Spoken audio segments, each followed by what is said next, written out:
নারায়ে তাকবীর, নারায়ে তাকবীর।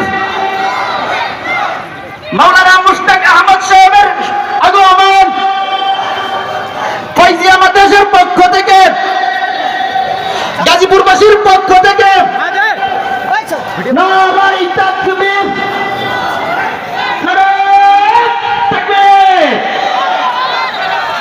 সম্মানিত উপস্থিতি,